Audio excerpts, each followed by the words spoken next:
Ikaw Og Ang Balaod. Hey, may hapon sa tanan, naminaw karon sa DYSS. Ako si Attorney Carl Ariola ug mauni ang Ikaw Og Ang Balaod. So, karong hapon we already had her before, no, as guest niya. She will be again our guest this afternoon. She's none other than Attorney Lenny Ignalaga. Para sa wala na kaila ni Attorney Lenny, usa siya ka HR manager sa usa ka Japanese ESL company, and we will be this afternoon we will be talking about labor procedure. Yes. Kay last time we talked about management prerogatives, and I think mas nindot pod if may bawaan sa mga naminaw karon kung unsay actual procedure gyud concerning labor, particularly kanang sugod ta kanang nay mag-file og labor complaint, attorney, no? Alright, sa sa sugod man na sa NLRC, no? Sige, okay. So kung ako, attorney, usa ko ka laborer, then nakoy complaint against a certain or sa akong employer or sa usa ka company nga asa ko nagtrabaho, unsa may first step nga akong dapat buhaton? Alright, so good afternoon, attorney, no, and good afternoon also sa mga gapaminaw sa imuhang show.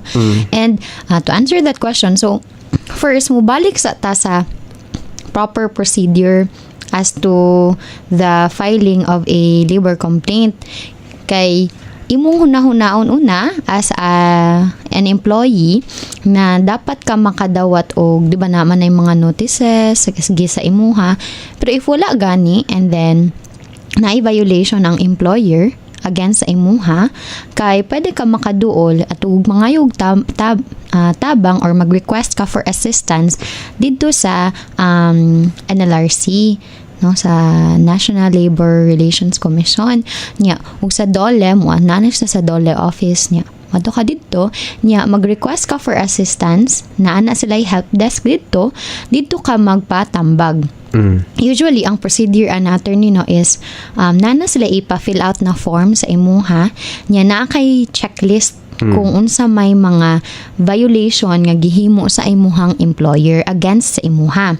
So, naadiha apil sa mga naa sa mga checklist kay kung gibayaran ba kag sakto or unsa may gihimo sa imuhang employer sa imuha nga pwede nimo manarate, no, masurya nimo, and then naapod kanang specific nga mga kaso or like mga gipanghimo sa imong employer nga pwede nimo ma-checkan dito. Human ana imong ihatag balik sa katong officer of the day, no, and then ilan nang pangutanon kanila kung imuha bang imo bagyod ng willingness or willing bagyod ka or voluntary bagyod na nimo gi-file ang imuhang request for assistance nya. After ana kay ibalik nimo sa officer nya, imo dang permahan nya, that's the time that they will be sending it to your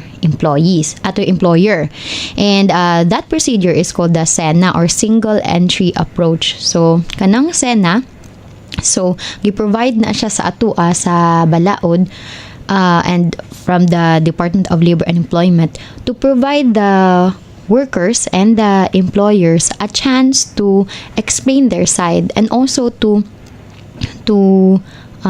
provide a venue nga ma-arbitrate gani siya in a peaceful manner nga dili na ta kailangan mo kaso kayo, no, attorney, no, kay diba dugay ba na mahuman ang kaso, and it would take a lot of time and resources sa both parties. So to maintain industrial peace, natay gitawag nga SENA kay ang main purpose gyud, ang one of the purposes, no, of the SENA is to of course provide a venue for both employers and employees to ihusay nila ang ilahang mga different says. Also, it is also a way for you to kanang prevent bitaw the cases to pile up dito sa DOLE ug sa NLRC. So in that way mas mapapaspas ang procedure nga win-win bitaw ang situation nga kung pwede raman day maariglo, then mas maayo. Okay, so balik sa taga may attorney, no? So ang first step is if na employee nga murag usa ka empleyado murag feel niya nga naay something wrong gibuhat ang employer sa iya bahin sa iyang employment, pwede siya mo adto sa DOLE or sa NLRC nga asa ganini mga offices nila, attorney? Ang DOLE diya sa along Gorordo, no? And then ang isa kay and the other sa one may Fuente Osmeña. Sa I think Film Brothers Building siguro na siya. Kana siya nga along Fuente. Then pwede ra sila diha either anang duha, pwede sila mo dool kung asay mas convenient sa usa ka empleyado nga magreklamo.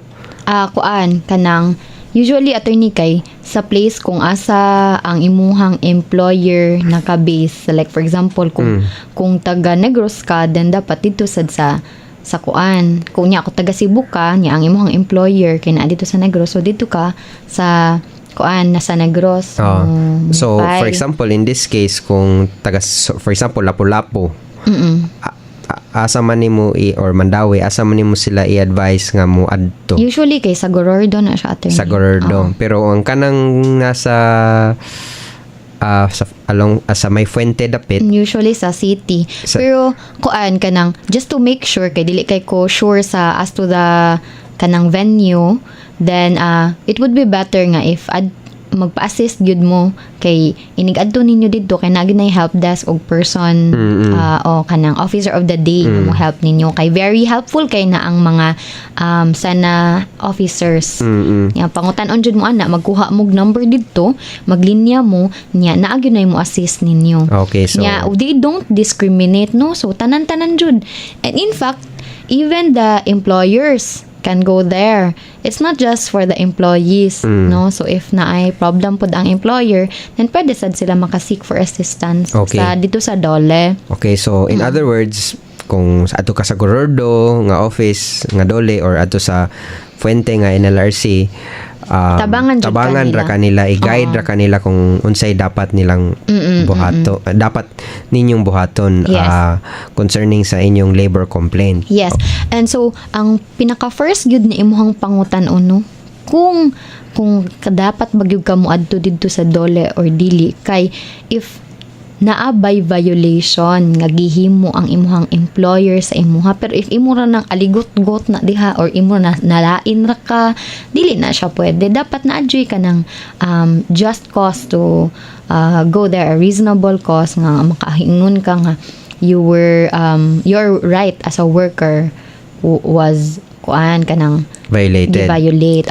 So mo na moving forward, so mo na to kung asa sila pwede mo adto, no, nya nigabot nila mo man to ang ilahang buhaton ang usa ka empleyado kung magreklamo na ay form nga ilang dapat fill up. So ang kanang form, so kani pa nga part, no, dear listeners, no, wala pa ni lawyer involved. Pwede ra nga kamura ani kay it's so easy and convenient to actually file a labor complaint. Kituyo na kay again ang labor laws kay mo favor gyud, well, not necessarily nga mo favor gyud, but kanang cater or kipasayon ang labor laws for the benefit of employees. In case, well, the general rule is kung kinsa ito'y nakasa mo jud to ang sad-an, pero in case of doubt, the labor laws are always in favor of the labor. And not only the labor laws but also ang kaning atong murag procedure, no, kay for example kaning nga case mag-file sila og complaint, dili na usa ka abogado mo mag-draft, no, nalang mo i-form nga dapat i-fill up inyong name, address, age og unsa inyong position, and then nadayon sa ubos ang kanang unsay mga tan-aw nimo nga gibuhat sa employer sa usa ka employee. So ang pangutan attorney unsa man tong mga nasa, can you cite like mga few examples kung like, so for the unsay few mga violations nga kibuhat sa usa ka employer sa usa ka employee nga pwede So, nila checkan? Yeah, so one of the like a few of the violations nga naa dito no kay first is illegal dismissal, non-payment of wages, also naasa dito unfair labor practices nasa dito, and naasad kanang non-payment of kanang mga benefits nga dapat ihatag sa empleyado. Tapos constructive dismissal or nasa others daghan o kapilian didto nga ang kanang mga sana desk officers kay mo help jud na sila. Yes. Nya human so pag fill up sa day nila day nasa dang sena officer yes, mo guide sa ilaha. Yes. Pwede sad sila mo seek og assistance sa ilahang friend ba or ilang kaila nga nagnay know-how kung unsay correct nga isulti kay usually manggod kay in English man na siya. Attorney in English siya. So interpret lang sad pud sa ilaha para masayon. Mas makasabot sila kung sa ilahang dapat fill out. So human ana attorney kanang if napirmahan na nila inig ka submit nila kay ihatag dayon na sa employer. So both employers and the complaining employee will be asked to be in a hearing kanang sana hearing no nya diha sa hearing attorney, then diha na nila ihusay kung unsa man gyud toy mga nahitabo sa ilaha or if na by possibility of settlement. So okay, balik sa taha mo na to nag-fill up sa form and then after filling up the form pirmahan nila no naman toy lain nga page no nga unsa na kanang verification or certification of non-forum shopping dili na nanay printed daan o kana proforma na imo na lang gyud nang pirmahan, and then after ana ihatag ang form ngadto sa designated officer. Yes. Then after din ana inighatag sa form ngadto sa designated officer. Kailangan ka mo submit sa imong ID and photocopy sa katong imuhang gi fill outan na form. Photocopyhan na nimo photocopy sa ilang valid ID. And then photocopyhan sa nimo ang form. And then after ana magpapirma din ka dito sa sa SENA officer. Okay, and then mao na din na nga submit sa form ang kadong nag-receive ipadadain to nila ang imong complaint ngadto sa employer, sa address sa imong employer, sa asa nimo gibutang. Yes. So you have to correctly state the name of your employer as well as the address of the employer. Okay, para ma-correctly hatag nila ang notice nga naay nag-seek og assistance sa SENA. So mao lagi na no ang form dili ra man sad ang form mo ipada sa employer, di ba? Like ang labor officer ang nagtrabaho nga sa DOLE or NLRC nanasad na sila letter proforma nga letter nga sila maghimo together attach sa imong labor complaint. Yes. Ipada so in other words ikaw man imong pirma inig-submit nimo okay na imong kaso mo kuha na day na mo mudaga na day na. I think so in retrospect mura siya dili gyud siya kaso gyud ato mura siya kanang nag-seek gyud kag assistance on how to properly solve the issues at hand. So, ang experience ni attorney from the time nga ni hatag sila sa ilang complaint sa DOLE or sa NLRC, when usually madawat na sa employer mga I think usually within a month 1 to 2 weeks no within a month 1 to 2 weeks makadawat na dayon ang imong employer nga imong gireklamuhan so nga mo attend sa SENA. Yes, in the part of the employers also like you should not be afraid if you receive these notices because it is actually giving you the opportunity to explain your side. So if ikaw as an employer, you felt that you have not wronged the employee, then it's the right time for you to explain it in front of the SENA officer and also to the employee. Okay. Once na ang kadtong letter gikan sa DOLE or sa NLRC madawat sa employer, ngadto sa letter naka-state man ang date, ang time o kinsa ang imong hearing officer na imong pangitao no. Kay mo na lagi ning magkita ang employee nga nagreklamo o ang iyang employer nga iyang gireklamuhan Yes. in front of the Sana officer. Sena officer niya. Mo ni imong ingon ganina unsay meaning aning Sena kaning single entry approach. single entry approach, no? Yes, attorney. Nga ang purpose ani is for the employer and the employee in front of the Sena officer to meet and to settle whatever matters and differences Issues. that they have concerning the employee's employment. Yes, correct. Okay. Ang purpose aning Sena kay para kay dili nga para maglalis mo diha, Oo, no? correct. Katubangan sa Sena officer. Ang kaning Sena officer mura ni siya kanang dini siya huwis. Mao ni siyang murag mo murag mediate. Yes, O mo correct. mediate o mo Mo settle, magpasabot sa usa ka side ana motabang para ma-achieve ni natong concept called industrial peace, Yes. no? Kay di man sa labor procedures di man jud ganahan og kanang gubot ba, mas maayo Yes. man gyud nga ma-settle gud siya peacefully, no? So morning nice Sena. Yes. Oh, Sana. So sa kanang notice of hearing, attorney, kay nanay duha ka dates diha nga inyo jud nang inyo hang i-follow. So kanang duha ka dates kay mo na inyo hang duha ka dates for Sena hearing. So duha day ka hearing for Sena. Morning mahitabo kung Usually, attorney, duha na siya ka dates ang ilang ibutang diha kay first kay usually as to my experience kay ang first kay mag-explain mo kung unsay mga nahitabo, and then ang possibility nga mag-settle mo, and then if naka-decide na mo, then mumit mo sa ikaduha nga Sena, and then ang inyong mga promises kay inyong i-fulfill diha sa second nga hearing, or this is the time wherein the employer or the employee would say that dili siya musugot mo settle, then mo padayon siya sa iyahang case. kaduha ni nga Sena kay kung usa di mo workout magkita na sad sila balik sa ikaduha. Oo. Oh, so in front gyapon sa Sena officer. So unsa may imong na experience Observe, ani attorney, impression nimo aning Sena, unsa mo gini siya like So just to give you a picture of what the Sena hearing looks like, so the hearing officer will be there. So siya na siya ang taga Dole. And then he will be conducting or officiating the Sena hearing. And then naa ang parties. So first is the complainant ang katong ang nag-request for assistance rather kaning ang katong employee.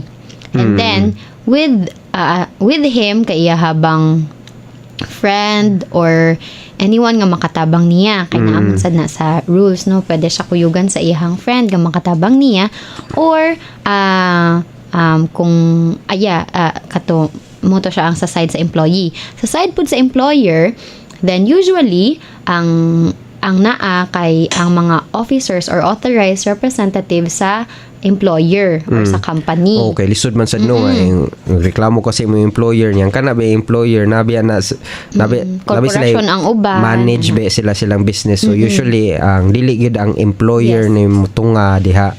Ang Usually authorized representative sa employer. Yes.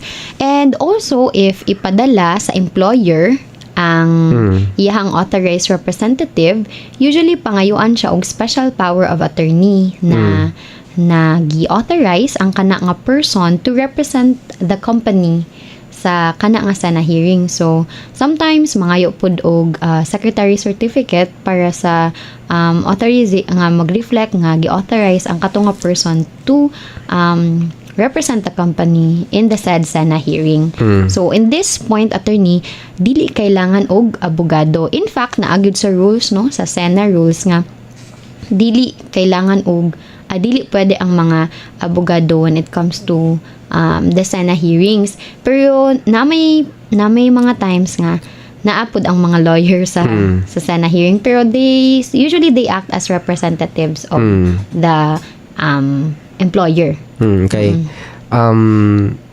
I think the reason nga nung ki-prohibit ang lawyers kay basig di nun masettle, mas magubot kay mo lagi daw na ilang impression about lawyers no nga kanang dili mo lagi na dili nun sila mo settle, cause nun sila gubot. So mo nang I think that's the that's the intention of the rule, no? Pero for balik sa tasa, kung i-complainant ka sa Sena, kung ikaw employee nga naireklamo, okay ra gyud nga ikaw ra.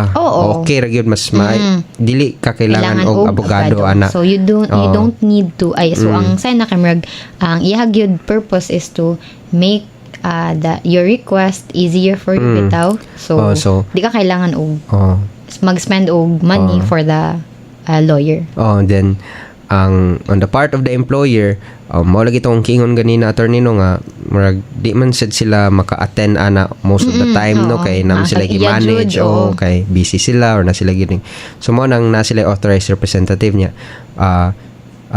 Sometimes or even I guess most of the time ang ilang authorized representatives kay ang kana sa dang ilahang officers niya sometimes ang officers kay o kanang HR manager or HR officer sometimes abogado pod.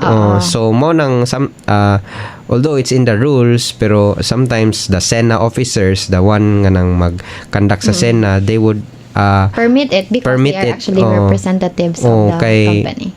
Kay they're really there to represent the interest of the company. Correct. So and mo lagi na di gyud na tinuod nga tanan lawyer mo ngitagubot kay naman gyud uban in fact kadaghanan nga ganahan sad sila nga masettle ni ang to protect ang labor, the interest of their employer.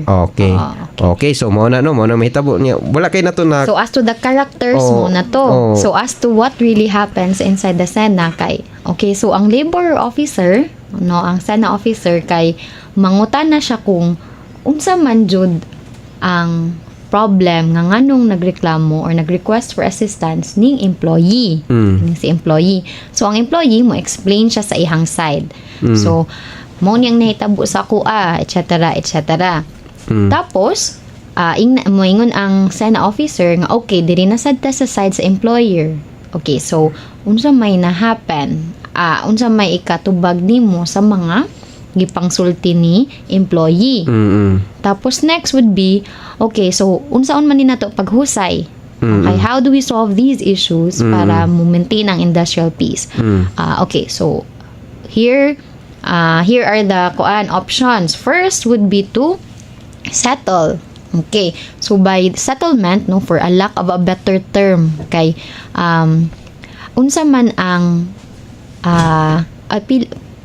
unsa man nga amount pilang di kay ko ka pilang bayad para ma-stop na ning imong reklamo.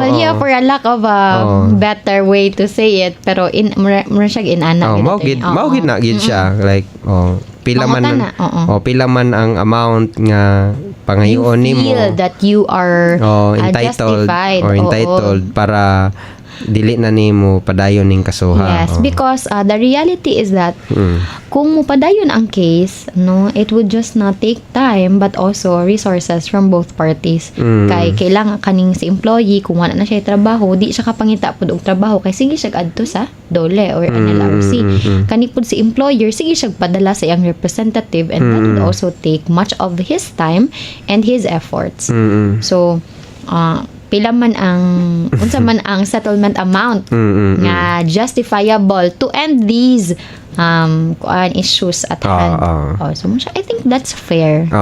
And then after din offer ang employer niya di mo sugot ang employee oy kuangan or ana so wa sila nagkasinabot so mo sanang mo lain na sad nga schedule nga Sena. Yes, and then after na sad ana wa nagyapon di kung dili gid sila magasinabot sinabot sa settlement amount then it's time i-refer sa Sena officer ang labor complaint sa labor arbiter. Ngadto na naibalik sa sa ganito sa kanang sa NRC dol sa kanang sa Fuente. Ngara na dahil mo kita na sad balik for sa a mandatory conference. Kaning mandatory conference. Yes, pero before that you have to ang katong imuhang Sena nga file katong imuhang paper sa Sena i-attach to siya sa another form. Okay, so mura na siya formal complaint. Okay, it's a formal complaint wherein you put all the reasons ang katong imuhang mga kanang mga justifiable causes nimo nga naka-feel ka nga na wronged ka by the employer. Tapos mo sign na sad ka, and then ibalik na sad ay i-file na sad gyud na nimo dito sa NLRC. Okay. Pero ang kanang ang nakabantay ka attorney sa Sena kay mura na jud kanang nagstorya ra gyud mo no. Kanang informal siya ba? Dili siya kanang informal siya. It's because gituyo man na nila na inform it's an informal way to settle things para dili makulbaan ang both parties. Tinood gina. So murag gid mo kanang sa man ni ana. Sige ana. So yes, kung ang tumong is industrial peace or peace, no? So dapat comfortable mo to talk about it and not be adversarial about it. That's why it has to be informal. Dapat candid nga pagstorya sa both employer and the employee nga side. So kani line wa man gyud na settle sa ikaduha sa Sena nga duha ka buok nga hearing dates. So the next step would be the mandatory conference. So unsa man sad ning mandatory conference, attorney? So the mandatory conference, so it's a hearing it's a type of arbitration or kanang mediation in front of a labor arbiter. So kani kadtong Sena kay in front of a Sena officer. Ang kaning Sena officer di ni siya lawyer, di ni siya murag judge, di ni siya arbitrator. Yes. Di ni siya mo rule sa imong case. Pero ang kani mandatory conference kay murag yapon ni siya og mediation pero in front na sa labor of arbiter. Ang kaning labor arbiter mo na ni siyang nay power to rule on your labor complaint. Yes, correct. So mura na siya nag-mediation mo, mura mo nag-Sena in front of the labor arbiter or murag judge sa labor case. Correct. So ang kaning labor arbiter naasad ni siya ipadala sa inyo nga naasad siya ipadala sa inyo nga notice. Notice nga duha ka dates pod. Murag hatay sad na siya duha ka date usually.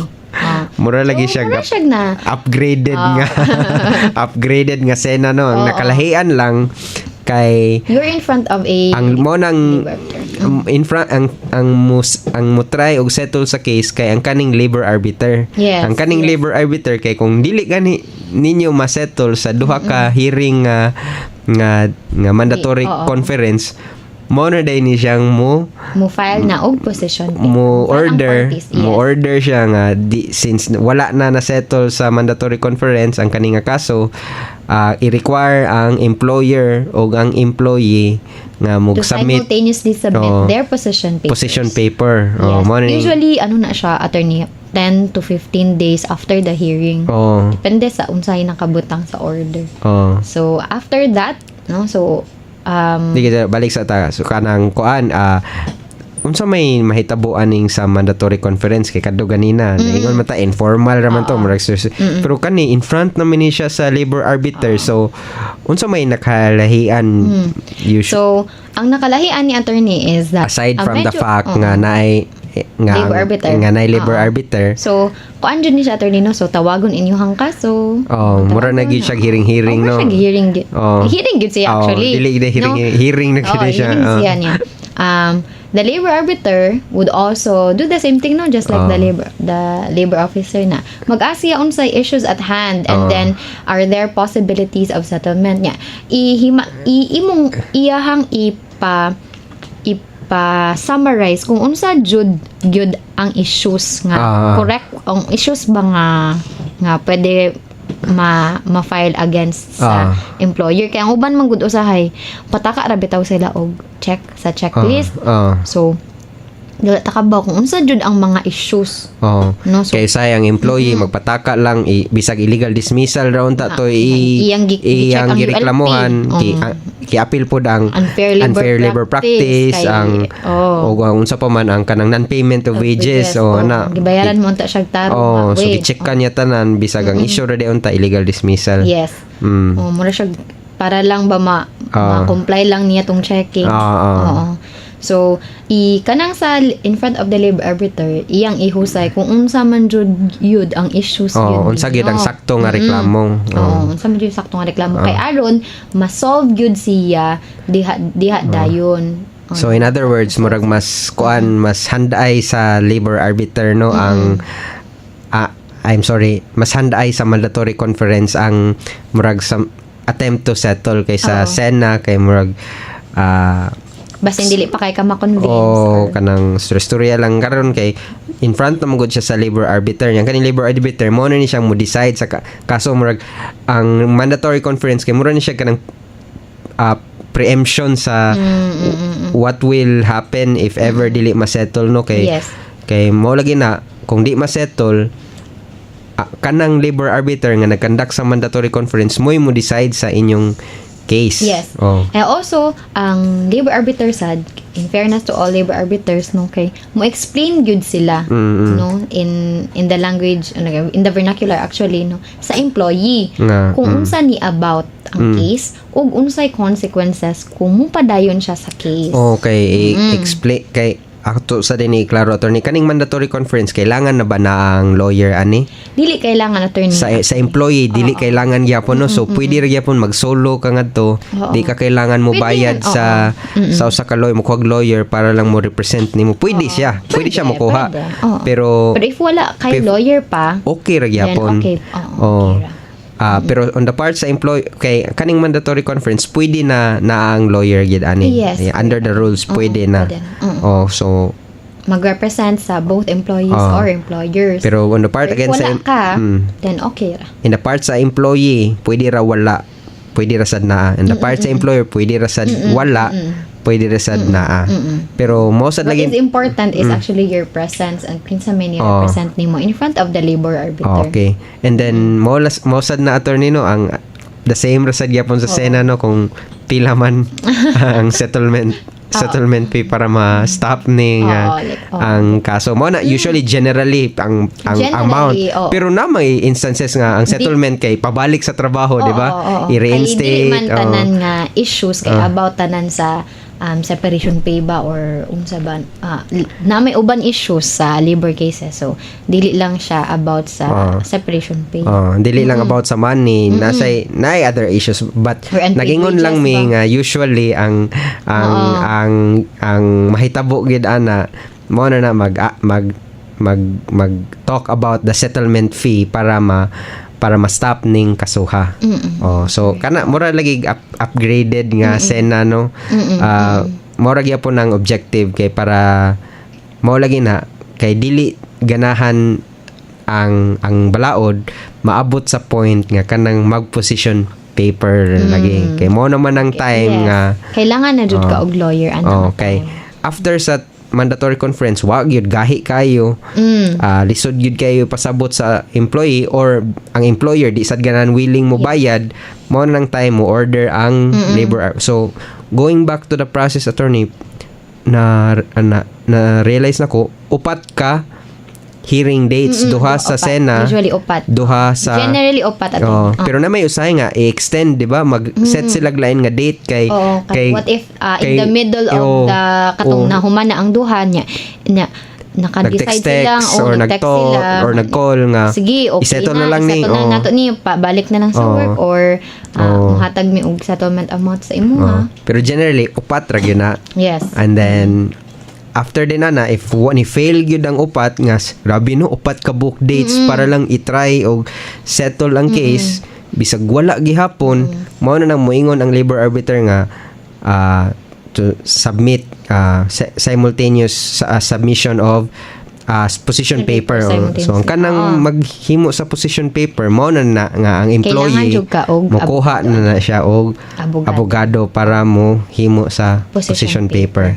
Alright, so yes, ang kanang position paper attorney kay well as the word says position nimo kung unsa may facts of the case no i-narrate nimo as to your side kung unsa man jud nahitabo and then you have to attach also the affidavit of your witnesses you know, as well as your evidence, the pieces of evidence you have against sa imong employer or against sa imong employee, or ang mga pieces of evidence nga makatabang nimo to support your case nga madaog ka.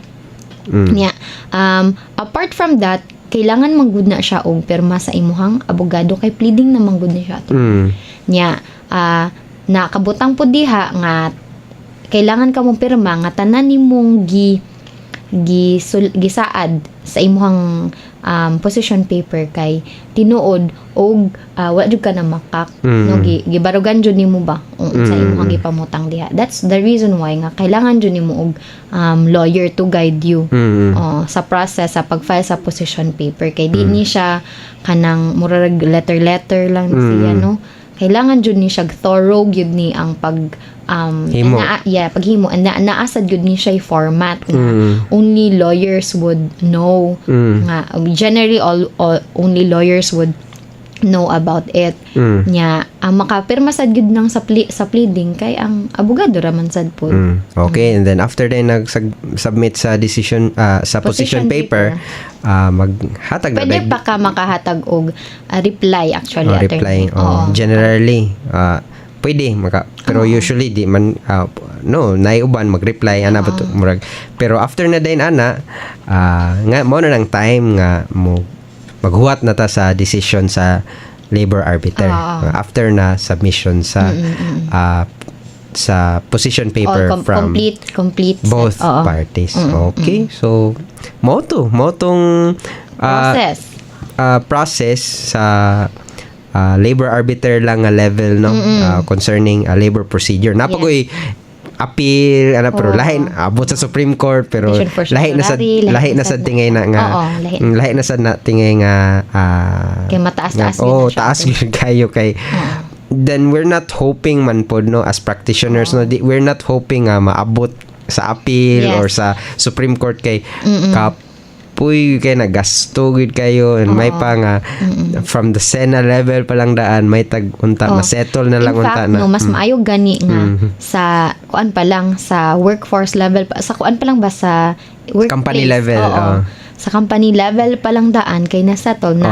Kay aron dili na mag reklamo dili na mag-file og complaint in the first place ang usa ka employee, batok siyang employer. Okay. Pero just remember to all employees na who wants to file a request for assistance that these procedures are not actually meant for the purpose of asking money or kanang mangilad ba ka sa imong employer or ganahan ka makakuha kwarta. No, this is not it. If mauna ang imong tumong or mauna imong purpose nga nag-file ka, then nasayop ka diha nga part. This is not the purpose of filing for a request for assistance sa Sena. Okay, alright. So, mo lang sa tanong, nahurot na tong oras. So, thank you again, Attorney Ignalaga, Lenny Ignalaga, for being our guest again this afternoon. So, I hope to again see you in more future sessions. And again, sa mga naminaw karon sa Ikaw Og Ang Balaod na if you want to catch this episode again na nami sa YouTube, i-search lang sa YouTube Ikaw Og Ang Balaod, and makita ka sa kaning episode og ang mga previous episodes, no. And please do like the Facebook page sa IBP, so i-search lang IBP Integrated Bar of the Philippines, Cebu City. So again, ako si Attorney Carl Ariola, ug mao ni ang Ikaw Og Ang Balaod. Maayong hapon sa tanan.